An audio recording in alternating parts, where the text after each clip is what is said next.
Bonjour et bienvenue dans le deuxième épisode de l'économie pour les nuls, par un nul, enfin par moi quoi, pas vite géré. Aujourd'hui, je vais vous parler de l'écosystème naturel de l'économie. Un écosystème que j'estime aussi menacé que peut l'être l'écosystème de la planète Terre dans laquelle on vit. Pour cet épisode, je me suis installé cette fois chez Ina Mialache. On est vachement bien d'ailleurs ici.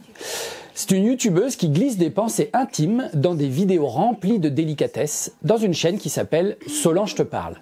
Je vous invite à y passer un moment, vous ne le regretterez pas. C'est un peu comme s'enrouler dans un plaid à côté d'une cheminée pour se plonger dans la lecture d'un livre à l'écriture raffinée.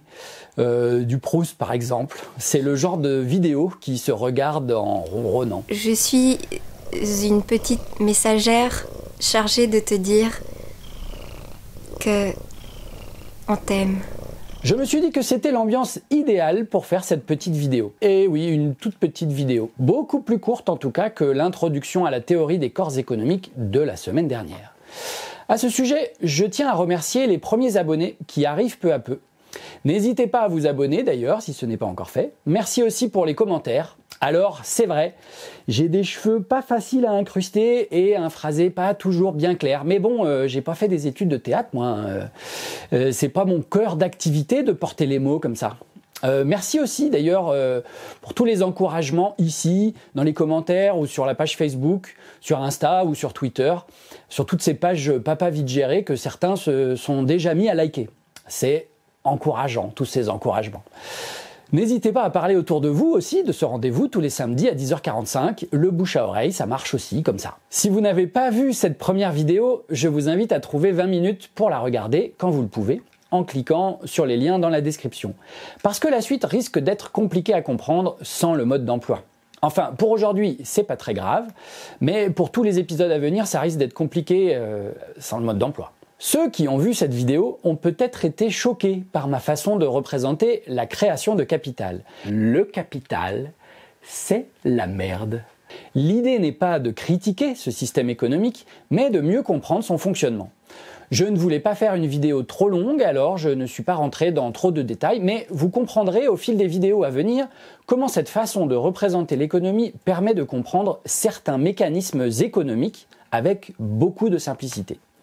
Pour le nul que je peux être, le fait d'imaginer l'économie à travers une foule de corps économiques comme ça, qui ont chacun des besoins et des aptitudes naturelles, permet d'aller assez loin dans la compréhension globale de ce système qui construit à la fois le monde dans lequel on s'épanouit et le monde dans lequel on ne va peut-être pas faire long feu. À propos de cette idée développée la semaine dernière, je me suis dit, après avoir fini de la monter, qu'on pourrait utiliser une autre image que l'image du corps humain, que je vais beaucoup utiliser dans les vidéos à venir. La façon dont se crée le capital, c'est comme la façon dont on cuisine. Moi, ça m'arrive souvent de préparer un plat trop copieux pour toute la famille. Je me retrouve avec des restes dont je n'ai pas besoin parce que je n'ai plus faim et que plus personne n'a faim. Du coup, je mets tout ça dans le frigo. Comme j'aurais mis de l'argent sur un compte épargne pour gérer l'excédent de mon corps économique. Et je le réchauffe pour manger à un autre repas. Vous voyez l'image. Bon, sinon on pourrait aussi comparer cette circulation d'énergie avec le compostage ou le fumier dans un jardin. Les excédents retournent dans la nature où ils enrichissent l'environnement. Et c'est seulement quand on les stocke dans un coin qu'ils se mettent à puer la mort. Et oui, c'est quand même mieux quand les microparticules circulent, comme peut le faire l'argent. Certains appelleraient cette circulation naturelle le ruissellement. Ça, on l'a pas mal entendu quand même. Et c'est là qu'on en arrive au sujet du jour, l'écosystème naturel de l'économie. Bon, du coup, je vais m'installer ailleurs chez Solange te parle parce que j'ai besoin de place dans l'image. Alors oui, l'image du ruissellement est limitative. C'est comme s'il n'y avait que la circulation du plus riche vers le plus pauvre, alors que la réciproque est bien réelle et participe même à l'enrichissement des plus riches. Selon moi, c'est une très bonne idée de faire un parallèle entre la circulation de l'économie et le cycle de l'eau, mais il ne faut pas s'arrêter au ruissellement. Selon moi, le ruissellement n'est qu'une des étapes de la circulation de l'argent entre tous les acteurs de l'économie.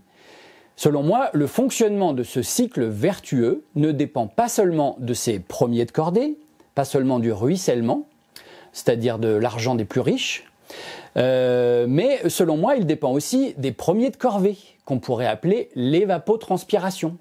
C'est le vocabulaire scientifique pour appeler ce phénomène naturel dans le cycle de l'eau. Parce que oui, on peut dire que ces premiers de corvée transpirent d'une certaine façon en comparaison à d'autres métiers qui sont plus agréables ou mieux reconnus au niveau du salaire ou de l'évolution professionnelle. De même, il dépend d'une armée de petits acteurs de l'économie qu'on pourrait appeler l'évapotranspiration, qui serait plein d'artisans, de cuisiniers, de serveurs, d'acteurs du numérique ou de la télévision, enfin tous les métiers qui font un peu transpirer aussi. Et de tout un système complexe et interconnecté, des systèmes d'entraide, qu'elles soient liées à des politiques sociales, à des ONG humanitaires ou à des aides aux entreprises, lorsqu'elles se créent ou lorsqu'elles traversent une crise passagère. J'appellerais cela les précipitations. Vous voyez l'idée, les aides nous tombent du ciel. Avec, bien sûr, la constitution des trésors dans les nappes phréatiques, avec les banques privées, les sociétés d'assurance, les fonds spéculatifs ou les banques d'État. Il n'est pas magnifique cet écosystème naturel de l'économie ? Vous comprenez qu'avec ce milieu naturel dans lequel l'argent circule d'un corps économique à un autre, parler uniquement de ruissellement, c'est limitatif. Il faut tout le reste pour que ça fonctionne. C'est drôle parce que je ne pense pas qu'un jour un type s'est levé au milieu de la foule pour décréter qu'on allait faire circuler l'argent de telle ou telle façon. Le fait d'échanger de la monnaie s'est créé et s'est perfectionné au fil des siècles. Et il est devenu ce qu'il est assez naturellement. Comme s'il s'inspirait de la nature sans le savoir. Avec cette illustration, l'idée n'est pas de défendre le système économique mondial tel qu'on le connaît, mais simplement de montrer que l'économie ne va pas que dans un seul sens, qu'elle circule sans arrêt, et qu'elle finit toujours par repasser par l'une ou l'autre de ces étapes. Mais dans les vidéos à venir, je reviendrai sur cette image pour montrer qu'à l'image de l'écosystème naturel de notre planète, l'écosystème naturel de notre économie est en danger. Par contre, on va avoir beaucoup de choses à voir ensemble avant que je revienne sur cette image. Je pense qu'il faudra attendre plus d'une dizaine d'épisodes, donc une dizaine de semaines. Pour l'instant, l'idée c'est surtout de retenir que l'argent est aussi fluide que l'eau et qu'elle circule de façon naturelle d'un corps économique à un autre. La seule grande différence entre le cycle de l'eau et le cycle de l'argent, c'est son volume global. Elle a beau permettre à des milliards d'êtres humains de vivre sur Terre depuis plusieurs centaines de générations, la quantité d'eau sur Terre est restée inchangée depuis 3 milliards d'années. Eh oui, ça paraît complètement fou, mais depuis des millénaires, c'est toujours la même quantité d'eau sur Terre. On pourrait presque dire, c'est toujours la même eau depuis la nuit des temps. Parfois à l'état liquide, parfois gazeux ou solide, mais toujours la même quantité. Même l'apparition des hommes n'y a rien changé, si ce n'est ces 50 dernières années avec quelques centaines de litres d'eau qui ont pu partir dans l'espace pour la survie des astronautes. L'eau ne fait que passer par nous. Elle finit toujours par ressortir de nos corps pour continuer son cycle et alimenter d'autres vies. Je rappelle d'ailleurs que l'homme est constitué à 60% d'eau, soit 42 kg d'un adulte de 70 kg. Même si ça met parfois plusieurs centaines d'années, l'eau se recycle au fil de sa circulation naturelle pour permettre la vie sur Terre. L'homme a inventé des procédés de recyclage artificiel des eaux usées, mais c'est essentiellement parce que le temps de recyclage naturel ne correspond pas à l'utilisation qu'il en fait. Ah tiens, une autre petite parenthèse au passage. L'eau douce ne représente que 2,7% de toute l'eau du monde.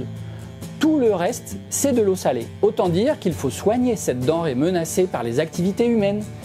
Que ce soit l'eau douce ou l'eau salée d'ailleurs, même si l'eau douce représente un volume assez gros de 34 millions de kilomètres cubes, au milieu de 1,5 milliard de kilomètres cubes d'eau, de toutes les eaux, il vaut mieux éviter de polluer ce bien si indispensable à la survie de centaines de milliards d'animaux de toute taille, car certaines pollutions mettent plusieurs milliers d'années à être recyclées de façon naturelle. Rappelons que malgré notre situation croissante, nous, les êtres humains, ne représentons que 2% de la biomasse animale. Pour notre survie, qui passe par la survie de la biodiversité qui constitue notre monde, nous avons tout intérêt à éviter, par exemple, les composants chimiques des pesticides qui finissent par se retrouver dans les nappes phréatiques. D'où l'intérêt de manger bio. Évitons aussi les pollutions plastiques de nos rivières ou le genre d'incidents plus graves qu'on a eu récemment, tels que les 20 000 tonnes d'hydrocarbures échappés d'une centrale thermique dans une rivière de l'Arctique russe en juin 2020, ou alors les 3000 barils de pétrole déversés dans des cours d'eau de l'Amazonie péruvienne en février 2016, ou de la présence de plus en plus alarmante du zinc, du cuivre ou de l'ammoniac dans de plus en plus d'eau douce. Voilà, fin de parenthèse. Alors oui, la différence entre le cycle de l'eau et celui de l'argent, c'est le volume global. Autant la quantité d'eau est la même depuis des millénaires, autant dans l'économie, il y a chaque année de plus en plus d'argent. Étrange ? Bah, pas tellement. Vu qu'on est passé de 500 millions de terriens au XVIe siècle à 14 fois plus 5000 ans plus tard. Alors, comment expliquer ça ? Est-ce que c'est vrai d'abord ? Et si oui, comment cet argent est-elle créé ? Comment on se retrouverait avec de plus en plus de monnaie qui circulent dans cet écosystème naturel ? C'est ce à quoi je vous propose de répondre la semaine prochaine. Pour l'instant, c'est déjà pas mal si on retient que l'économie circule comme le cycle de l'eau et que ces deux écosystèmes naturels ont grandement besoin d'une politique de protection de l'environnement. Vous comprendrez pourquoi et comment il serait possible d'agir au fil des vidéos à venir.